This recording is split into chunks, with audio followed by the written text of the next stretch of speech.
Bonsoir à tous. Content de vous retrouver. Nous sommes de retour pour le dernier segment de l'étude que nous avons commencée sur le sanctuaire. Je vais le dire au départ pour que ça soit encore bien frais dans notre esprit. Ce que nous avons commencé samedi, que nous avons poursuivi dimanche et que nous concluons ce soir, n'est qu'un survol parce qu'un sujet comme celui du sanctuaire est suffisamment lourd et consistant pour nécessiter bien plus que 3 séances. Donc, réconcilions-nous avec cette réalité-là que ce que nous avons fait et que nous concluons ce soir n'est qu'un survol où on met le doigt sur les éléments clés. D'accord ?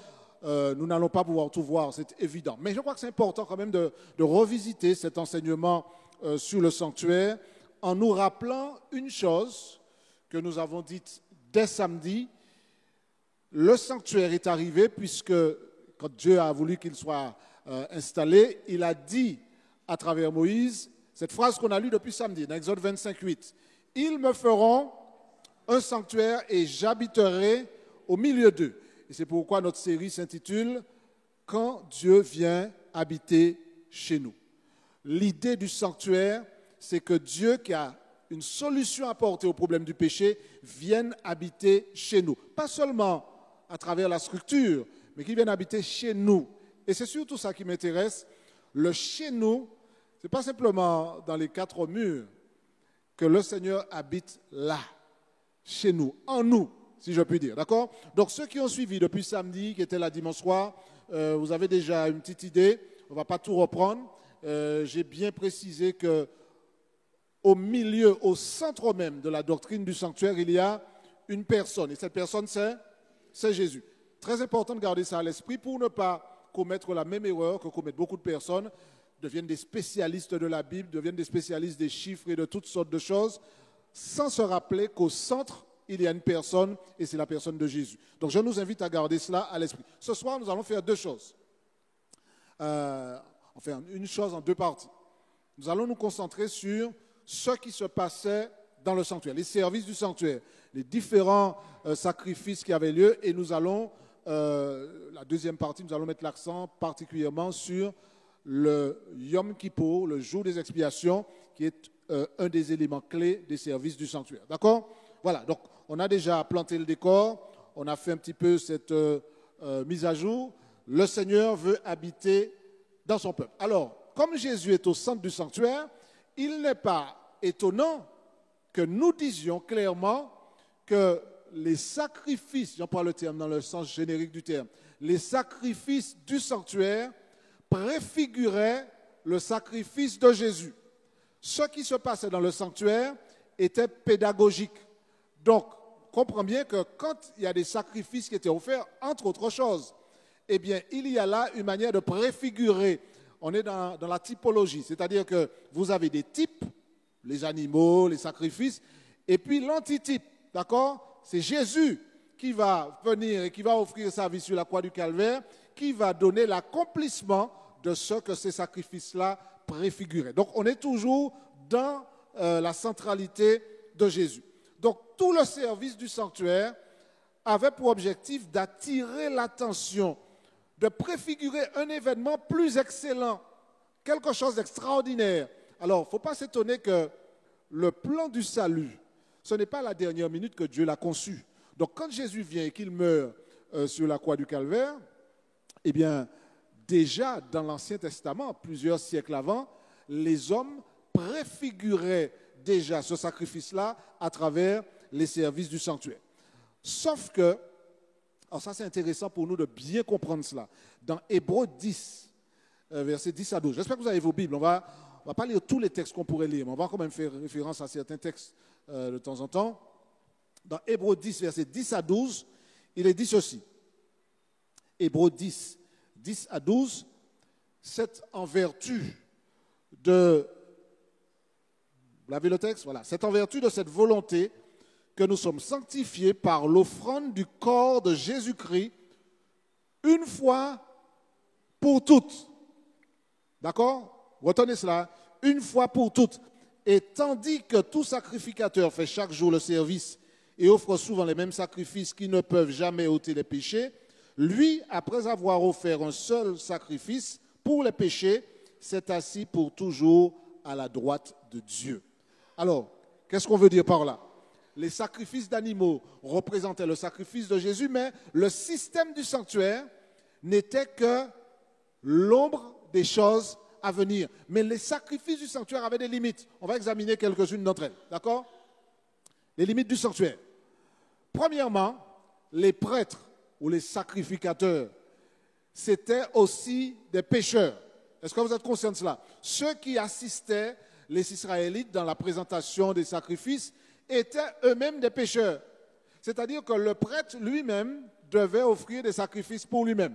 D'accord? La Bible dit quoi? Tous ont péché et sont privés de la gloire de Dieu.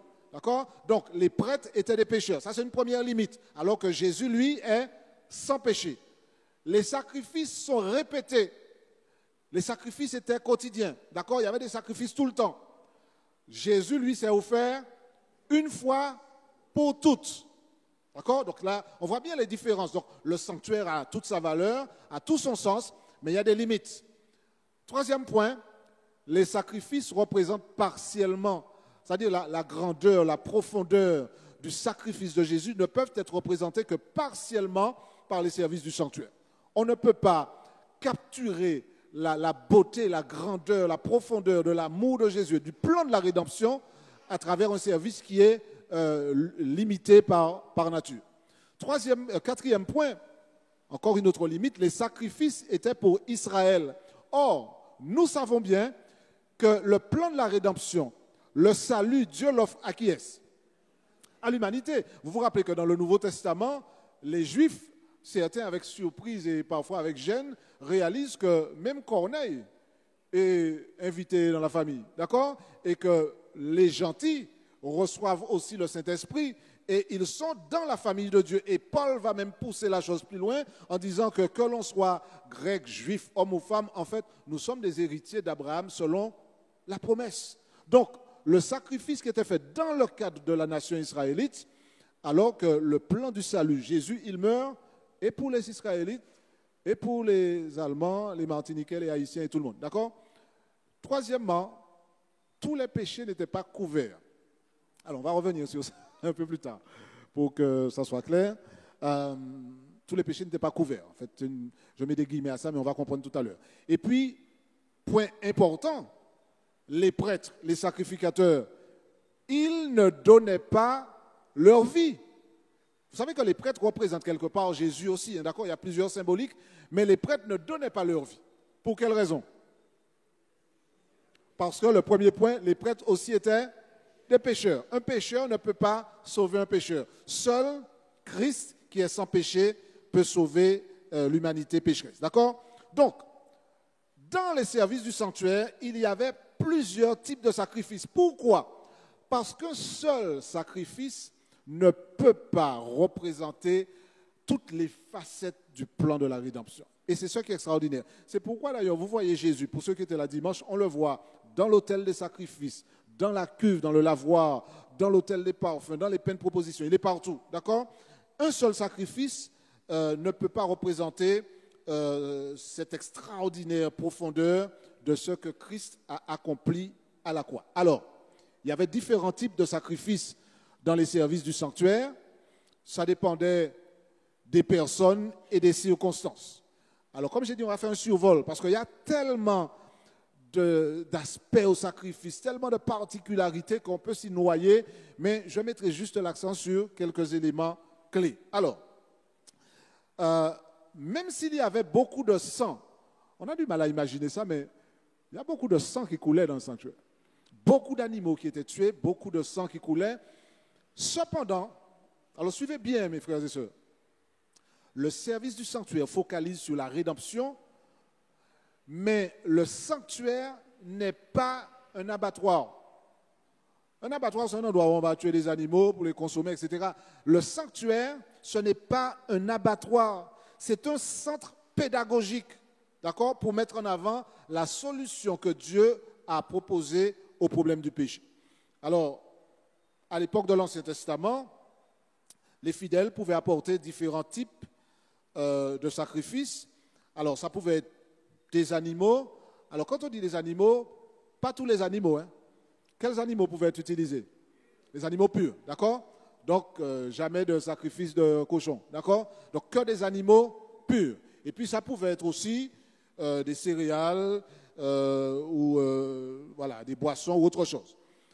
Ceci dit, les sacrifices d'animaux étaient quand même des éléments très présents dans le système sacrificiel. Pourquoi est-ce que Dieu a donné tous ces sacrifices? On va passer quelques-uns en revue. C'est parce que Dieu voudrait, et ça ne doit pas nous échapper, que les fidèles aient une relation étroite avec lui.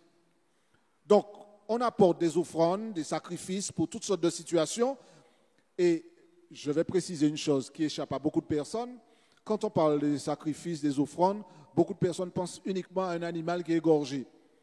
Mais pour pouvoir expier des péchés, on pouvait offrir des offrandes, oui, pour action de grâce, joie, célébration, pour un don, pour une requête de pardon, pour un appel de repentance, pour un symbole d'engagement ou même de réparation.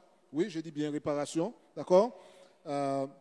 Plusieurs types d'offrandes étaient donc possibles. Il y avait premièrement l'Holocauste. Alors, on va y arriver dans un instant, mais disons un petit mot là-dessus. L'Holocauste, qui revient souvent. Alors, je disais dimanche, pour ceux qui étaient là, la différence entre un holocauste et un sacrifice. Alors, l'holocauste, c'est lorsque vous avez un animal qui est offert, c'est essentiellement des animaux, mais l'intégralité de l'animal était brûlée, était offert sur l'autel, d'accord, sauf la peau qui revenait au prêtre. Mais l'animal entier était posé sur l'autel, sauf la peau, j'ai précisé, et il était offert en sacrifice. Ça, c'est un holocauste. Le sacrifice, c'est simplement ce qu'on offre à Dieu de manière particulière. Ça pouvait être un animal, ça pouvait être quelque chose de végétal, autre chose. Et le sacrifice, quand on va parler de sacrifice, on va donner un peu plus de détails. Le sacrifice, par contre, il pouvait avoir une partie qui était consommée par l'humain. Sauf que dans cette partie-là, l'holocauste, tout l'animal est présenté à Dieu. Alors, qu'est-ce que c'est que l'Holocauste? Alors, entrons de plein pied dedans, puisqu'on doit faire vite et mettre le doigt sur l'essentiel. Donc, toute la chair de l'animal est consumée par le feu. L'Holocauste, c'est une offrande de nourriture à Dieu. Je vais préciser aussi autre chose. À part le peuple d'Israël, il y avait d'autres peuplades qui avaient aussi des systèmes de sacrifice. Sauf qu'il n'y avait pas le même contexte. Il y a des nations qui offraient des sacrifices. Pour quelles raisons? Je l'ai dit tout à l'heure, Dieu demandait cela, c'était pour entretenir une relation avec le fidèle. Dans les autres nations, les sacrifices étaient souvent offerts pour calmer un Dieu en colère. Dieu est en colère, voilà, les hommes l'ont fâché, donc on va offrir une bête pour pouvoir calmer ce Dieu-là. Ou bien, on va offrir un être humain. Dans certaines contrées, les sacrifices humains avaient lieu. D'ailleurs, vous vous rappelez que dans Juge, il y a un certain Jephthé qui voulait offrir sa fille en sacrifice.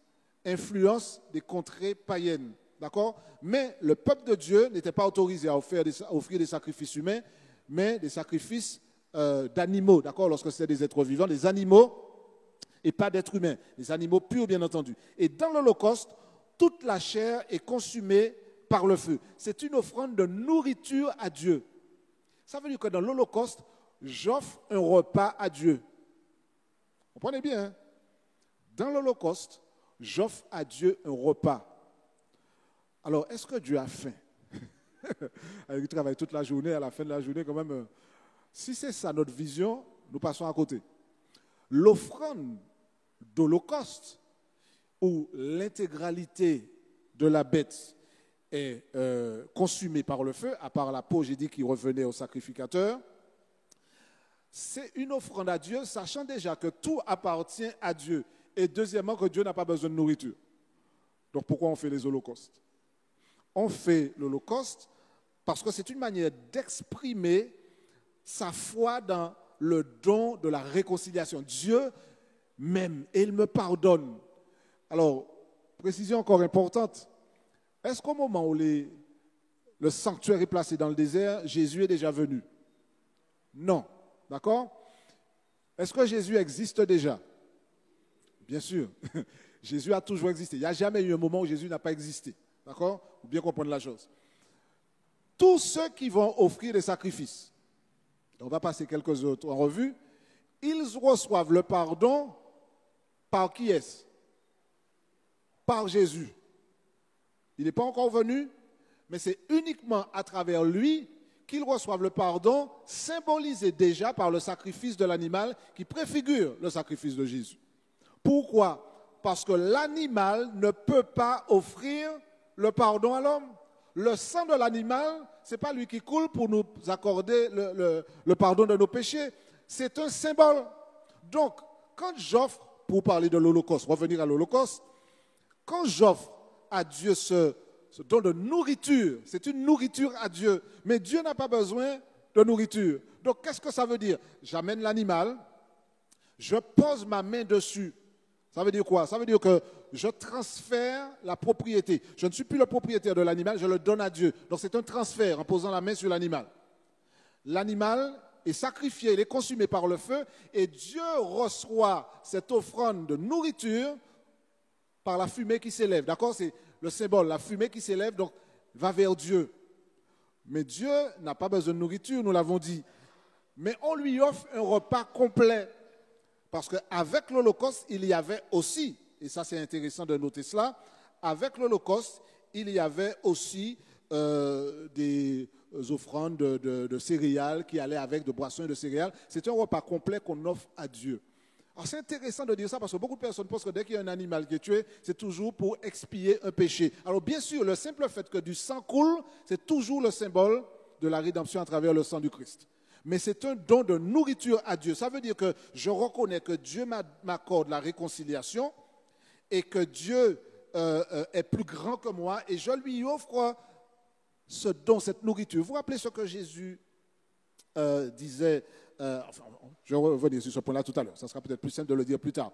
Mais j'offre cette nourriture-là à Dieu comme une sorte d'offrande qui reconnaît que Dieu est le propriétaire de tout, qu'il m'accorde la réconciliation. Ce n'est pas une manière d'acheter la réconciliation, c'est une manière d'exprimer ma foi dans cette réconciliation. Donc Dieu reçoit ce don de nourriture et ce n'est pas parce que c'est quelque chose d'obligatoire. D'ailleurs, l'Holocauste ne faisait pas partie des choses obligatoires. Il y avait des sacrifices qui étaient obligatoires et puis d'autres qui étaient volontaires. D'accord? Donc, je ne fais pas parce que c'est obligatoire, je le fais parce que j'offre à Dieu cette offrande de nourriture. Alors, avançons pour ne pas rester scotché dessus. À part l'Holocauste, il y avait l'offrande de fleurs de farine. Alors, l'offrande de fleurs de farine, il n'y a pas de sang qui coule. D'accord? Il n'y a pas de sang qui coule. Là, c'est différent. Dans cette offrande-là, on est dans ce qu'on appelle un sacrifice. D'accord? Sacrifice, je l'ai dit tout à l'heure, c'est quelque chose qu'on consacre à Dieu d'une manière spéciale à travers un rituel particulier. Donc, quand on parle de l'offrande de fleurs de farine, la farine sert à faire quoi? Essentiellement, le pain. D'accord? Vous vous rappelez ce que Jésus a dit à propos de lui-même?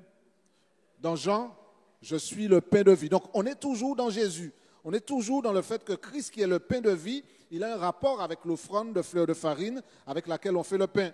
Donc, cette offrande-là, c'est une manière de reconnaître que Dieu a maintenu la vie de son peuple, même après l'expérience de la manne. Dieu a soutenu, a maintenu la vie de son peuple. Donc, c'est une offrande qui est privée, qui est personnelle. Comme pour l'Holocauste, une partie sera brûlée sur l'autel, comme un parfum d'agréable odeur à Dieu. Et le reste est pour Aaron et ses fils. Alors, les offrandes de céréales, de fleurs de farine, aussi peuvent être utilisées par le pauvre lorsqu'il n'avait pas les moyens d'offrir plus. Il offrait aussi, en guise de sacrifice de culpabilité, qu'on va voir tout à l'heure, une offrande de fleurs de farine. Vous vous rappelez qu'il y avait des pains dans le sanctuaire? Où est-ce? On va fouiller dans la mémoire là. Sur la table des pains de proposition, dans quelle partie du sanctuaire? Dans le lieu saint, il y en avait combien? 12, de l'eau de 6, d'accord? Ces pains-là aussi représentent quelque part une offrande spéciale de fleurs de farine. C'était les prêtres seuls qui étaient autorisés à la consommer, d'accord? Cette offrande-là, représentant donc les 12 tribus d'Israël qui doivent à Dieu leur subsistance. Et les prêtres donc consommaient cette offrande-là. On est toujours dans la fleur de farine. Et puis il y avait aussi l'offrande d'action de grâce. Alors, vous avez bien noté les termes, hein, action de grâce. Donc on n'est pas systématiquement dans l'expiation, même si à chaque fois qu'un animal est tué, du sang coule, forcément on est dans l'idée de sacrifice qui rappelle celui de Jésus. L'offrande d'action de grâce, elle est réalisée comme l'Holocauste, sauf que, je vais là encore vous faire un petit test, quelle partie de l'animal est brûlée pour l'Holocauste? Tout, sauf la peau qui revient au prêtre. Pour l'offrande d'action de grâce, c'est comme l'Holocauste, sauf que seulement la graisse, les rognons et le foie sont brûlés sur l'autel. La poitrine et l'épaule reviennent au prêtre. Et la personne qui avait apporté l'offrande pouvait manger le reste. D'accord? Vous pouvez lire ça dans Lévitique 7, versets 15 et suivants. D'accord? Donc l'offrande d'action de grâce se distingue de l'Holocauste parce que là, ce n'est pas l'intégralité de l'animal, mais c'est seulement la graisse, le rognon, c'est bien ce que j'ai dit, et le foie qui était brûlé sur l'autel. D'accord?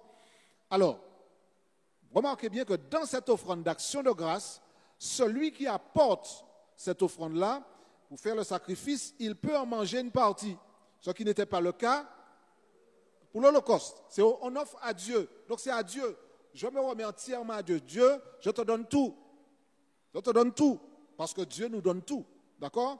Donc, dans l'offrande d'action de grâce, le fidèle mange une partie du sacrifice comme une manière de dire, alors ça c'est pour nous aujourd'hui, hein, on prend part à Christ. Dans Jean 6, Jésus disait, à moins que vous ne mangiez ma chair. Vous vous rappelez ça? Que ne vous buviez mon sang. Il annonçait déjà hein, sa mort.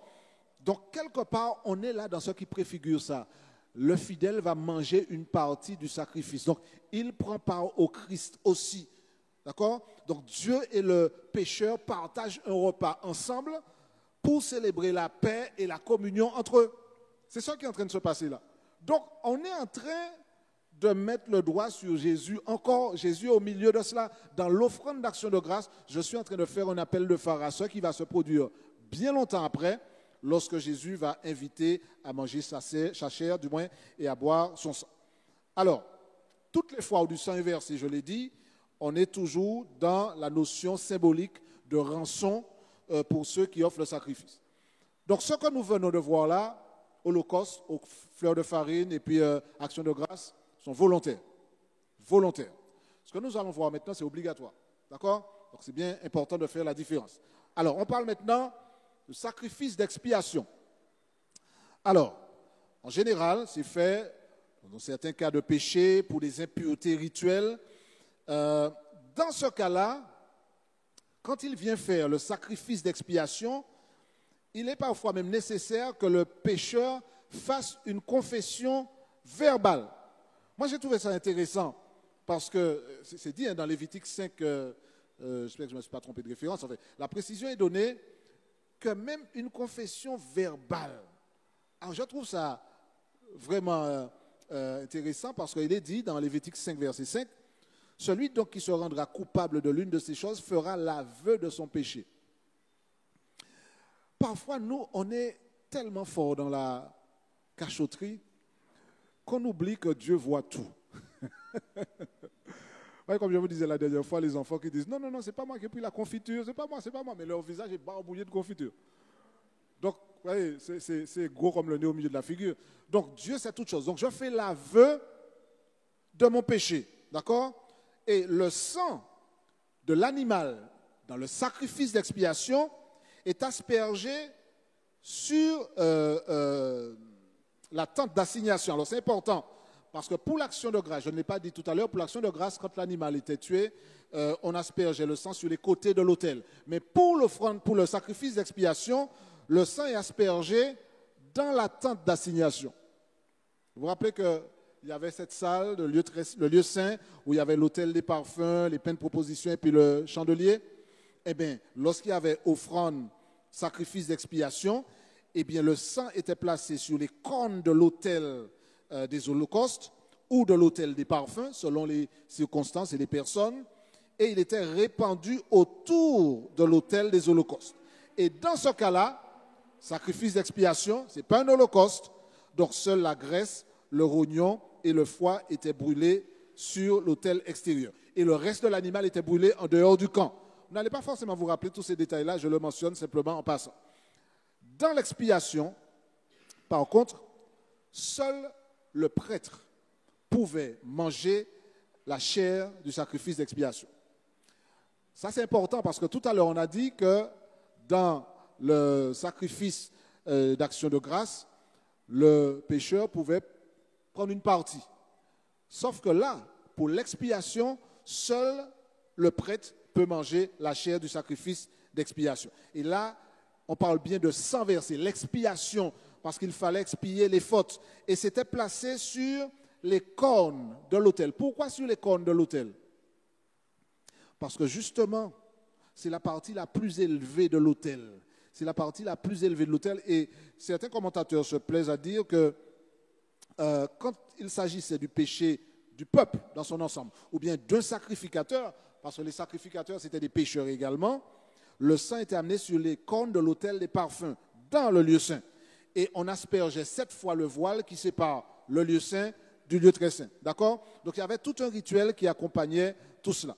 Donc, quel type de sacrifice d'expiation était nécessaire? Parce qu'il y avait plusieurs types. C'est selon l'individu. Si vous êtes prêtre ou si vous êtes juste un membre du peuple, il y avait une différence sur la manière de procéder. Mais on ne va pas se noyer dans ces détails-là. D'accord? Le pécheur ne mange pas. Le prêtre seul mange dans le sacrifice d'expiation. C'est intéressant de noter que lorsque je fais le sacrifice d'expiation ou l'holocauste, alors je le dis maintenant, mais on pourrait le dire en conclusion, il s'agit de le faire bien, mais pas seulement. Et là, je vais mettre le doigt sur ce pour moi qui est le plus important. Il faut que l'animal soit comment? Quand on offre un animal pur, d'accord? Un mâle sans défaut, etc. On va vous donner tous les détails. Il faut le faire comme il faut, c'est-à-dire que si c'est un holocauste, c'est l'ensemble de l'animal. Si c'est un sacrifice d'expiation, il y a une partie de l'animal qui est sacrifiée, seul le prêtre peut en manger. Il y a des instructions très claires.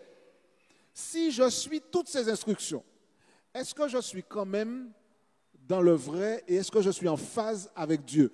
Pour répondre à cette question, plutôt que de faire une grande démonstration, lisez Ésaïe 1 et vous allez comprendre tout de suite. On ne va pas faire beaucoup de commentaires, on va simplement lire Ésaïe 1, verset. Alors, on va lire les versets 11 à 12. Bon. D'accord? 11 à 12 ou 13 même. Voilà ce qui est dit. Et vous allez comprendre très clairement. C'est Dieu qui parle au peuple. Et le peuple est tellement tombé bas qu'il parle au peuple en disant « chef de Sodome, peuple de Gomorrhe ». La référence est extraordinaire. D'accord? Peuple de Gomorrhe. C'est comme si on parlait d'Oreb en disant « vous, habitants de Gomorrhe ». C'est fort ça, parce que vous vous rappelez que Sodome et Gomorrhe, ce n'est pas une référence intéressante. D'accord? Voilà ce qu'il dit au verset 11. « Qu'ai-je à faire de la multitude de vos sacrifices, dit l'Éternel. Je suis rassasié des holocaustes de béliers, de la graisse des veaux. Je ne prends point plaisir au sang des taureaux, des brebis et des boucs. Quand vous venez vous présenter devant moi, qui vous demande de souiller mes parvis? Cessez d'apporter de vaines offrandes. J'ai en horreur l'encens, etc., etc. Qui c'est qui a demandé d'apporter des holocaustes, des sacrifices, l'encens, etc.? C'est Dieu, et c'est lui-même qui dit qu'il a assez avec ça. Est-ce que Dieu ne sait pas ce qu'il veut ou bien quel est son problème? Dieu n'a pas de problème, c'est nous qui en avons. Ça veut dire quoi? Si vous lisez Ésaïe 1, Dieu n'a pas besoin de nourriture. On l'a dit, hein, quand on offre à Dieu un holocauste, c'est une offrande de nourriture, mais Dieu n'a pas besoin de nourriture. Quand j'offre ces sacrifices-là, ce n'est pas l'animal qui me pardonne, ce n'est pas le sang de l'animal qui accomplit quoi que ce soit. Ce que Dieu veut par-dessus tout, vous savez ce que c'est? C'est mon cœur. Donc si j'offre tout ça et que mon cœur n'est pas en phase avec Dieu, Ésaïe 1 s'applique à moi. Je suis Sodome, je suis Gomorrhe. J'ai rien compris. Je fais les choses bien, je chante bien, je fais une école du sabbat impeccable, je fais un sermon nickel, mais mon cœur n'est pas là, j'ai rien fait là. J'ai rien fait là. J'ai assez avec vos écoles du sabbat. J'en ai marre de vos sermons. C'est ce que Dieu est en train de dire là. Donc il donne des instructions sur comment faire, mais derrière tout ça, ce qu'il veut, c'est notre cœur. Ce n'est pas simplement savoir quel couteau utiliser, quelle partie de l'animal mettre. Non, tout ça c'est bien. Mais ça doit me rappeler pédagogiquement l'horreur du péché, l'importance de la rédemption. Et c'est ça qui intéresse Dieu. D'accord? Alors, avançons, sinon on va s'égarer. Le sacrifice de culpabilité. Sacrifice de culpabilité, quand on lit dans Lévitique, alors là encore, j'ai trouvé ça intéressant. Il y a beaucoup de choses intéressantes dans Lévitique. On ne lit pas souvent le livre, mais c'est plein de choses formidables. Dans Lévitique 5, alors, Genèse, Exode, Lévitique 5. Alors, on va faire un peu de chirurgie là. Alors, verset 14. C'est intéressant ça. Alors, versets 14 et 15. L'Éternel parla à Moïse et dit, lorsque quelqu'un commettra une infidélité et péchera involontairement à l'égard des choses consacrées à l'Éternel, il offrira en sacrifice de culpabilité à l'Éternel pour son péché un bélier sans défaut. On est toujours dans le sans défaut, d'accord? Parce qu'il y a la référence à Christ. Prix du troupeau d'après ton estimation en cycle d'argent selon le cycle du sanctuaire. Et au verset 16, il donnera en y ajoutant un cinquième la valeur de la chose dont il a frustré le sanctuaire et il la remettra au sacrificateur. Et le sacrificateur fera pour lui l'expiation avec le bélier offert en sacrifice de culpabilité et il le sera pardonné. Vous avez noté quelque chose d'intéressant qui est dit là au verset, par exemple, c'est pareil. Alors, arrêtons-nous là, le verset est assez clair. 20% de réparation. Je trouve ça extraordinaire parce que Dieu est en train de dire quelque part, oui, on offre, le péché a des conséquences, mais je suis aussi dans une démarche relationnelle. Et je dois comprendre, là, tout ça c'est de la pédagogie, je dois donner 20% en plus de ce que je remets. J'ai frustré le sanctuaire. Vous imaginez que si on applique ça par exemple à la dîme, je continue ou bien j'arrête? Vous avez compris, d'accord? Donc on devait donner 20% en plus quand on aura frustré par exemple le sanctuaire de ceux qui lui revenaient. Et ça c'est intéressant ça, d'accord? Un cinquième, 20% de plus. Nous sommes responsables de la manière dont nous agissons avec les choses divines. Et nous devons restituer, mais aussi avoir une démarche de sacrifice. Le sacrifice de culpabilité. Je reconnais ma faute, mais aussi je suis dans la réparation, entre guillemets réparation, d'accord? Pas dans le sens politique du terme, mais c'est une manière de dire que je reconnais ma faute et je montre en suivant l'instruction du 20% supplémentaire. Alors c'est important de noter cela parce que Dieu prend ça au sérieux. Vous vous rappelez, acte 6, qu'est-ce qu'il y a dans acte 5, pardon, c'est 5 ou 6? Ananias et Saphira. Quand j'étais plus jeune, je me disais, mais Dieu exagère. D'accord, ils n'ont pas donné tout l'argent, mais bon, de là à là, ils ont perdu la vie là tout de suite. Hein. Dieu aurait pu quand même...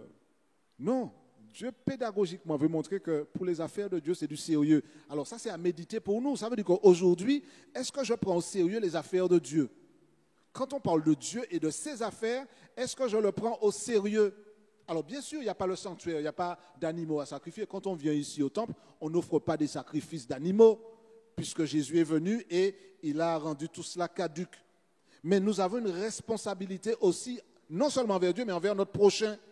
Et nous devons tout faire pour réparer, lorsque c'est possible, l'offense avant d'espérer recevoir le pardon de Dieu. Et c'est pourquoi Dieu demande toujours, dépose ton offrande, il va faire la paix avec ton frère. D'accord? Va régler ce qui mérite d'être réglé. Donc Dieu n'est pas dans une démarche de rituel. Ça, c'est la différence entre Dieu et les païens. Les païens, c'était Dieu doit être calmé parce qu'il a piqué une crise de nerfs. On va lui offrir un petit animal comme ça va le calmer. Ce n'est pas ce qui intéresse Dieu. Les divinités païennes fonctionnaient comme cela. Je me rappelle quand je préparais mon mémoire aux États-Unis, un de mes professeurs nous racontait comment, dans le cours qu'on faisait, il disait qu'il y avait un parallèle à l'histoire du déluge. Dans ses écrits qui ne sont pas bibliques, c'était la même chose que le déluge. Qu'est-ce que Dieu fait? Dieu est dans sa demeure. dans le ciel et il dort. Or, les hommes font du bruit dans sa tête. D'accord? Ils font un tas de bruit. Donc, ça empêche à Dieu de dormir. Donc, qu'est-ce que Dieu dit? Il se réveille fâché et puis il dit, ouais, là. Enfin, il a dit ça en français. Et puis, il a envoyé de l'eau sur eux, un déluge, pour les noyer parce qu'il empêche à Dieu de dormir. Donc, Dieu est en colère et puis il se lâche sur les hommes en envoyant de l'eau. C'est ça le déluge. Ça, c'est la version païenne. Dieu doit être calmé. Donc, on va lui offrir un animal. Dieu n'a pas besoin d'être calmé par un animal. Le sang de l'animal n'a pas cette vertu-là. Mais il nous demande de reconnaître nos fautes. Il nous demande de réparer ce qui mérite de l'être. Ce n'est pas simplement dire j'ai demandé pardon à Dieu. Mais si j'ai frustré mon frère, si j'ai pris son argent avec l'offrande, je dois pouvoir aller et dire je t'ai frustré de ça, je te le remets. Alors, le texte de l'Ancien Testament ne va pas forcément s'appliquer. On ne va pas dire de donner 20% en plus dessus. Mais c'est une manière de dire que cette dimension-là est incluse aussi dans la démarche du sanctuaire. Et puis, pour aller plus loin et puis terminer avec cette partie-là, dans ce sacrifice-là, le pécheur place sa main sur la tête de l'animal, donc transfère son péché à l'animal. On parle de sacrifice de culpabilité. Ensuite, il égorge l'animal et si c'est un prêtre, le sang est récupéré dans une bassine et aspergé sur le voile qui sépare le lieu saint du lieu très saint. D'accord, vous pouvez lire ça dans Lévitique 4. De cette manière-là, le péché est transféré donc, du pécheur dans le sanctuaire. Et il va rester là jusqu'à un moment particulier. Et ce moment particulier, eh bien, c'est cette fameuse expérience du jour des expiations. Alors, on va sauter rapidement une partie. Voilà, le jour des expiations. Qu'est-ce qui se passe le jour des expiations? Alors, le jour des expiations, se passe quelque chose d'extrêmement intéressant. Alors, voilà, le temps je retrouve mon document. Dans le jour des expiations, une fois dans l'année, les péchés qui se sont accumulés dans le sanctuaire, parce qu'ils ont été transférés de l'homme au sanctuaire, le sanctuaire doit être purifié. D'accord? Donc il faut qu'on enlève tous les péchés qui se sont accumulés dans le sanctuaire. Comment ça se fait? Alors je vais passer en revue rapidement, mais très rapidement, le processus. Alors ce jour-là, après une période de préparation spirituelle, d'accord, les péchés du peuple qui avaient été transférés dans le sanctuaire par le biais du sang des animaux, ces péchés-là vont être enlevés. Le sanctuaire sera purifié. Alors, comment ça va se passer? 2 animaux, d'accord? Donc, 2 boucs vont être utilisés pour l'occasion. Le premier, qu'est-ce qui va lui arriver? Dites-moi. Il est offert en sacrifice. Sauf que, vous vous rappelez quand on faisait des sacrifices d'animaux, qu'est-ce qu'on faisait?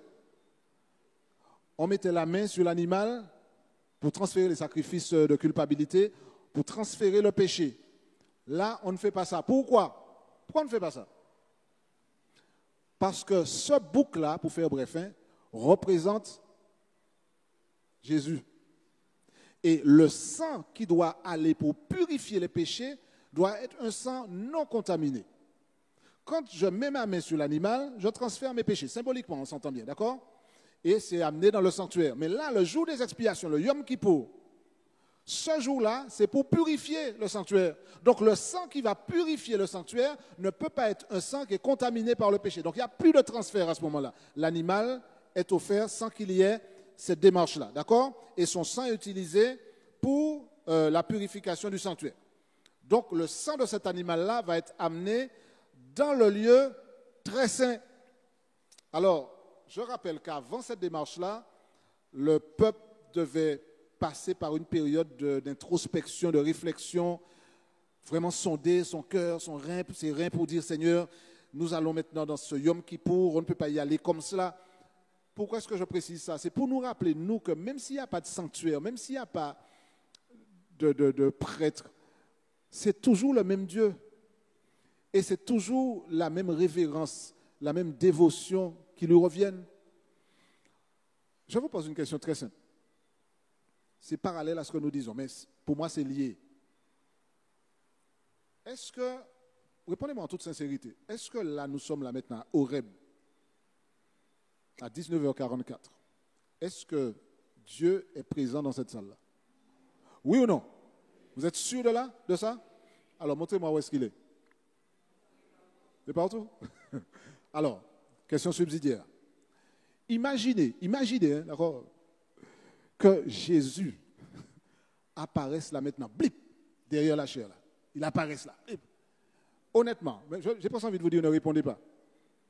Est-ce qu'il y a quelque chose qui changerait dans votre attitude entre maintenant là où on ne le voit pas, il est partout, mais on ne le voit pas, hein, et puis Jésus qui apparaît là en personne, là, il apparaît là. Est-ce qu'il y a quelque chose qui changerait dans notre attitude? À méditer, d'accord? Et c'est là où on commence à comprendre que ce n'est pas parce qu'il n'y a pas de sanctuaire. Alors quand je pose la question, je suis persuadé que si Jésus apparaît là maintenant, mes amis, certains vont enlever le chewing-gum, d'autres vont dire, oh, j'étais en train de penser au match Arsenal, machin, etc. Je reviens à Orem, d'accord? D'autres sont en train de se dire, bon, quand je vais rentrer là, est-ce que tu es différé à ce casserole-là? Il y a des gens qui se posent toutes sortes de questions pendant qu'on est à l'église. Donc, je reviens subitement parce que Jésus est apparu. Là, il est venu là. On sait qu'il est là, hein, mais le fait qu'il apparaisse, ça donne une autre dimension. Et le sanctuaire, parce qu'il n'est pas là, on peut être tenté de dire, oui, mais ce n'est pas la même chose. Le sanctuaire est un service très sanglant parce que l'horreur du péché devait vraiment marquer le peuple. Et tout ce service-là, tout ce cérémoniel-là, tout ce rituel-là avait une dimension pédagogique. Et lorsque le bouc était sacrifié, le sang était amené dans le lieu très saint, seul le grand prêtre, ce qu'on appelait chez nous le souverain sacrificateur, pouvait entrer là. Et il avait intérêt, en entrant là, d'être préparé. D'ailleurs, c'est pourquoi il y avait à l'époque des prêtres, ils avaient une robe avec des petites clochettes. Au cas où, si jamais il était entré là et puis il avait oublié de faire le nécessaire, il y avait même une sorte de corde qui pendait et puis on pouvait le tirer. Parce que personne ne pouvait entrer là. Hein. La gloire de Dieu était là sur le propitiatoire et on n'entrait pas là comme cela. Donc, dans le moment du jour des expiations, le prêtre va, il fait son service dans le lieu très saint. Et puis, le deuxième bouc, là je fais vite, hein, je passe sur beaucoup de détails. Le deuxième bouc, c'est un bouc que l'on appelle le bouc pour Azazel. Lui, il n'est pas sacrifié pour surtout éviter de donner l'impression qu'il intervient dans le pardon des péchés. Il n'est pas sacrifié. Il est envoyé dans le désert, donc par quelqu'un qui est préposé à cette tâche-là, après qu'on ait transféré sur sa tête les péchés qui étaient dans le sanctuaire. C'est lui qui récupère ça, c'est Satan, c'est lui, il représente Satan, d'accord? Et c'est lui qui est responsable des péchés, retour à l'envoyeur, d'accord? Donc c'est lui qui a mis le péché là, eh bien, milim, d'accord? Voilà, tu as ton péché et il est envoyé dans le désert. Toute cette symbolique-là avait pour objectif donc de purifier le sanctuaire et les personnes qui avaient déjà obtenu le pardon. Alors je précise, quand j'offre le sacrifice pendant l'année, est-ce que je suis pardonné? Et bien sûr, d'accord, bien sûr, je suis pardonné. Maintenant, la phase de purification du sanctuaire arrive après. Mais je suis pardonné. Je suis pardonné par qui? Par Jésus. N'oublions jamais ça. Le sang, Hébreu le dit, on n'aura pas le temps de lire. Ce n'est pas le sang des animaux qui peut faire quoi que ce soit. Vous pensez qu'un animal peut m'accorder le pardon? Un animal? Mais non, l'animal symbolise, il représente, il préfigure, d'accord? Donc, le jour du Yom Kippour, c'est un jour de jugement où il y a une séparation entre les bons et les mauvais, hein, façon de parler. D'ailleurs, celui qui amenait le bouc émissaire dans le désert devait se purifier. Ses vêtements, tout ça devait être lavé. Il y avait tout un cérémoniel qui allait avec ça. Lisez ça dans Lévitique 16. Et l'animal n'était pas sacrifié, on l'a dit. Mais le sacrifice de Jésus, c'est le seul qui peut accorder le pardon et la réconciliation. Alors tout à l'heure, j'ai fait une déclaration un petit peu pour vous taquiner. Lorsque j'ai dit que tous les péchés n'étaient pas couverts, rappelez-vous une chose. Alors, on va peut-être lire juste un texte ou deux avant de terminer, parce que je sens que l'heure va nous égarer. dans Nombre 35, verset 33. Alors, Nombre 35, verset 33, on va lire ça rapidement. Alors, il y a plusieurs textes, mais bon, je vais prendre juste certains.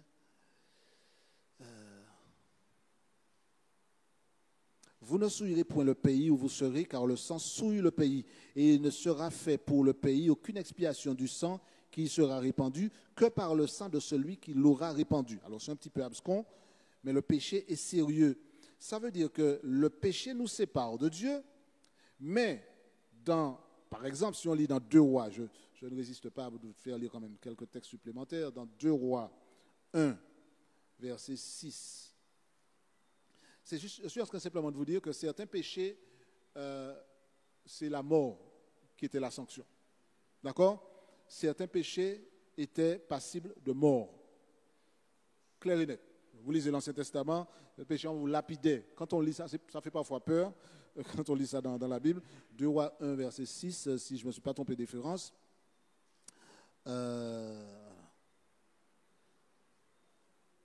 Alors, où est-ce que j'ai dit ça? 2 Rois 1, verset 6, je suis dedans. Alors, j'ai dû me tromper de référence sur ça. Laissez-moi vérifier si je retrouve la bonne.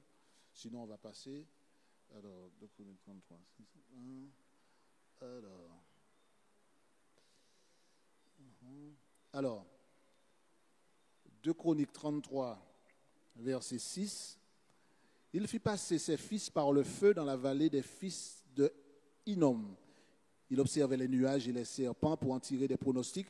Il s'adonnait à la magie et il établit des gens qui évoquaient les esprits et qui prédisaient l'avenir. Il fit de plus en plus ce qui est mal aux yeux de l'Éternel afin de l'irriter.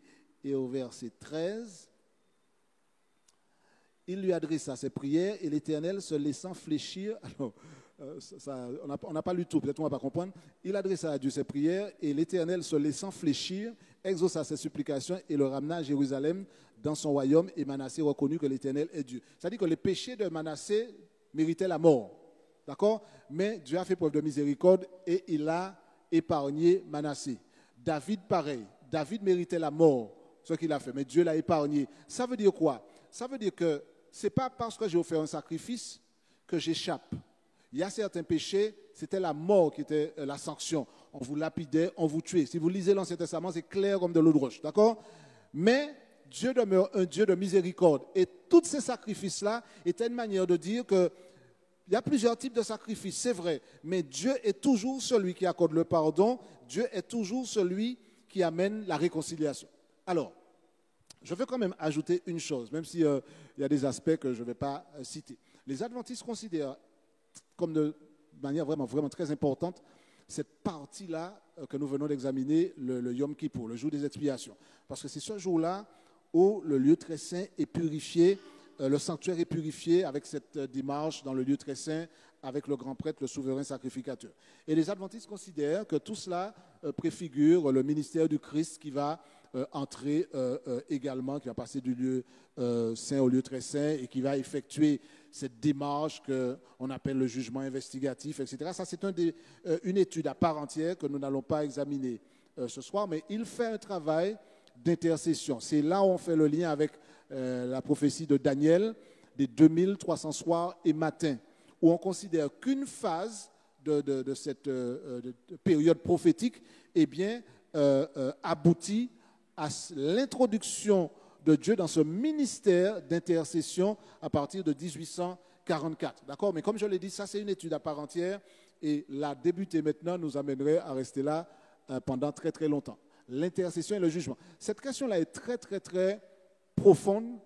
Elle est même, j'ai presque envie de dire, dérangeante. Dans l'Église adventiste, plusieurs personnes ont abandonné la foi et l'Église par rapport à cette question. Je pourrais vous donner le nom de plusieurs personnes qui ont fait partie de l'Église adventiste à l'époque d'Ellen White notamment, et qui ont dû abandonner parce qu'ils ne croyaient plus certaines choses. Il y a un certain Canwright, pasteur Canwright, en 1840 jusqu'à 1919, il était administrateur, écrivain, et il a renoncé à son poste.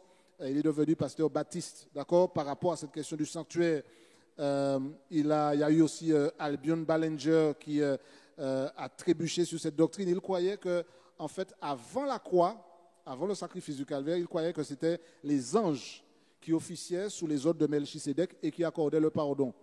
Donc, ça ne cadre pas du tout avec la doctrine du sanctuaire. Donc, et puis, il y a eu aussi un autre, Conradi, Louis Conradi, qui était président de la division européenne jusqu'en 1922. Il a quitté l'Église par rapport à cette doctrine aussi. D'accord? Parce qu'il croyait qu'en 1844, eh bien, Dieu avait contraint les musulmans à pratiquer la tolérance envers les chrétiens. Donc, ça part un petit peu dans beaucoup de sens différents. Et je vous passe les références historiques. Mais l'Église adventiste considère que l'intercession, le ministère d'intercession du Christ est lié à ce qui se passait, notamment le jour des expiations dans le sanctuaire, comme nous l'avons vu tout à l'heure. Lorsqu'on parle de l'intercession du Christ, il est important de signaler également que Christ intercède non pas pour forcer Dieu à nous aimer. On dit heureusement que Christ est là, parce que Dieu ne nous aime pas. Mais comme on a un filon avec Jésus, ça va passer. Non, Dieu nous aime. La Bible ne ment pas lorsqu'elle dit que Dieu est amour.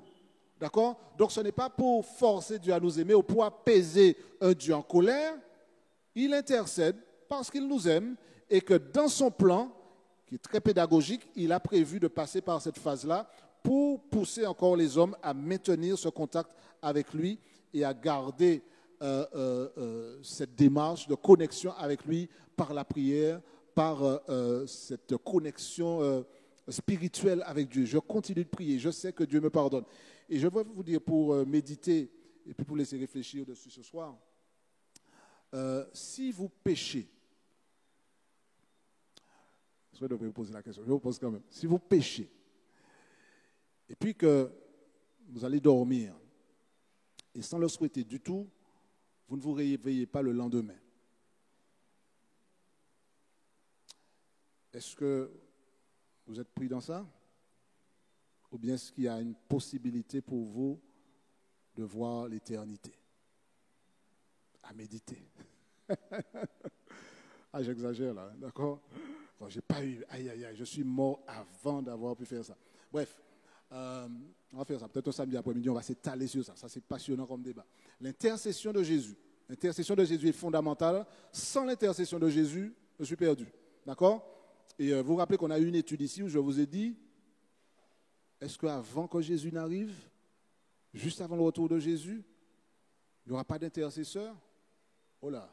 Donc si je pêche, où est-ce que je pourrais rester sans péché? On a fait une étude sur ça, j'espère que votre mémoire vous rend service maintenant, d'accord? Mais vous pouvez dormir tranquille, hein, d'accord? Jésus est bon, il nous aime. Donc évitez de pécher, comme ça vous évitera d'avoir le problème, d'accord? Alors, dernière chose, et puis je termine. Je dirais juste une déclaration. La doctrine du sanctuaire est attaquée. Quand je dis ça, certaines personnes diront, ah oui, c'est attaqué par X, Y ou Z. Peut-être, mais je vais vous dire ceux qui attaquent le sanctuaire le plus. Ils sont dans cette salle. Et je vais vous dire comment. Comment peut-on attaquer la doctrine du sanctuaire? Pas en disant que ce sont les anges qui pardonnent. Non, non, non. Vous vous rappelez ce qu'on a dit dimanche? L'autel des holocaustes, sacrifice de Jésus, le lavoir, le baptême, l'autel des parfums, la prière, les pains de proposition, d'accord? Chaque sabbat, je me nourris de la parole de Dieu, le pain de vie, d'accord? La lumière de la menorah, le Saint-Esprit, d'accord? Et puis ensuite, quand je passe dans le lieu très saint, la présence de Dieu, qui est la conclusion de ma démarche de salut, où je me retrouve en présence de Dieu. La meilleure manière de détruire et de piétiner la doctrine du sanctuaire, c'est de ne pas se rappeler que l'autel des sacrifices représente le plus grand sacrifice qui a jamais eu lieu. Et de vivre comme des gens qui ne se rappellent pas qu'un jour, Jésus a donné sa vie sur la croix du Calvaire. Là, je piétine la doctrine du sanctuaire. Lorsque je considère le baptême comme un bain et que je ne le vois pas dans sa symbolique de mort et de résurrection et que je ne marche pas avec Dieu comme quelqu'un qui est né de nouveau, je suis en train de dire que le sanctuaire cause toujours où tu m'intéresses. Lorsque je néglige la prière, autel des parfums, lorsque je néglige l'étude de la Bible, les pains de proposition, lorsque je ne me laisse pas éclairer par le Saint-Esprit et que je ne produis pas, Galates 5, 22, le fruit de l'Esprit, c'est tout le lieu saint que je fais passer à la trappe. Et par conséquent, je veux aller dans l'éternité, je veux voir Jésus, mais j'ai déjà enlevé le parvis, le lieu saint. Tout ce qui m'intéresse, c'est la Shekinah. Et Dieu ne fonctionne pas dans ce genre de marchandage. C'est pourquoi je nous invite, en guise de conclusion, on a vraiment survolé, c'est vrai. On l'a dit au départ, on était condamné à faire cela. Je nous invite, à commencer par moi, à dire, Seigneur, viens habiter chez moi. C'est la seule garantie que j'ai que je pourrai marcher droit dans un monde crochu et que je pourrai rester fidèle grâce à Dieu jusqu'au moment où tu m'introduiras toi-même dans l'éternité. Permets-moi de voir l'horreur du péché. Maintenant, on a domestiqué la bête. Le péché est devenu apprivoisé. D'accord? On maîtrise la bête. D'accord? Donc, on l'a chez nous dans une petite niche à côté, on le caresse, etc. Non, l'horreur du péché doit toujours être dans notre esprit. Quand je déteste mon frère, que je sélectionne à qui je dis bonjour, voilà, c'est ça l'horreur du péché qui a amené Jésus à verser son sang, lui qui était innocent. Donc, le caractère de Dieu, la sainteté de Dieu. Quand je viens à l'église, les affaires de Dieu, c'est du sérieux. Ma manière d'être, de parler, de m'habiller, tout cela, on peut considérer ça comme des détails, mais ça, c'est révélateur. Comment je vois Dieu, quel type de rapport j'entretiens avec lui. Alors, bien sûr, ce n'est pas la couleur de chemise ou de cravate qui détermine que je sois sauvé ou pas. Ce n'est pas ce qu'on est en train de dire.